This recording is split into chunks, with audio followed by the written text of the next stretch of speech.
Hey guys, here is our screen capture video for Team 2, Jordan and Kezia, for week 4. We are doing our screencast video on best practices for digital newsletters. In particular, we're talking about creating the best subject line.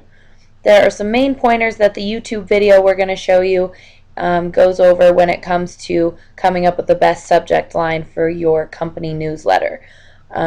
It's very important to get people to invest in what you're saying, but this has to happen in a short 30 to 50 character subject line. You want to intrigue your readers, make it short and concise. Instead of calling your newsletter something like August newsletter for this company, you might want to think of something a little bit more intriguing and interesting, something that will spark the readers' interest and get them to click on your email and read what you have to say. You want to draw people in and also make the newsletter itself quick, concise, interesting, and intriguing while using some rich images in the newsletter and keeping it short without a whole lot of text. Short and to the point is the most important part of a subject line as well as the newsletter itself. So we are going to show you a short YouTube video now. We hope you enjoy. When you're doing an email newsletter, how do you choose a good subject line?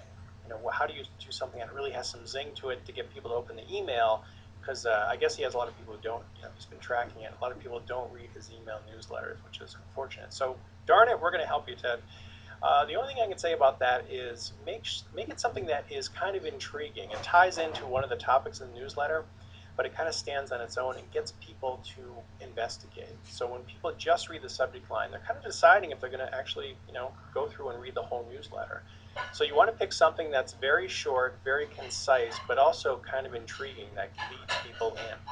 So the one thing that you shouldn't do is call it a newsletter. Okay, if you have, March newsletter, July newsletter, you can almost guarantee it won't be read. It will be shuffled to another folder. I'll get to that later. It's a newsletter. There's probably a lot of info. It could, they could have a filter set up to actually just get rid of updates and newsletters. So you want to avoid being very, this is a newsletter, and have it be kind of intriguing and have it draw people into the newsletter. And also when you do a newsletter, make it pretty concise. I think I've seen a lot of newsletters where people just jam like tons and tons of info, lots and lots of text. You want to keep it mainly images and a line or two of text, and really click through to the website or click through for more information. I think people have a lot going on. They try to jam so much in, but people take one look at this, they're like, you know what, I don't have time, I'll read it later, and they put it into a separate folder. And as we know, some of those separate folders never actually get read, unfortunately.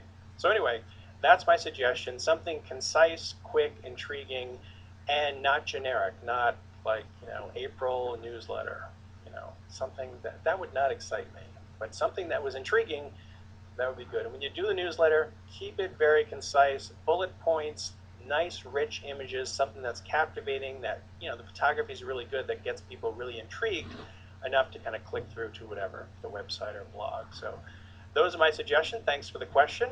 If you have a question, you can ask me anything. The email is right on the screen there. Keep the questions flowing. We've got some great ones coming up. I can't reveal what they are yet, but stay tuned. My name's Franklin McMahon, and we'll talk to you soon.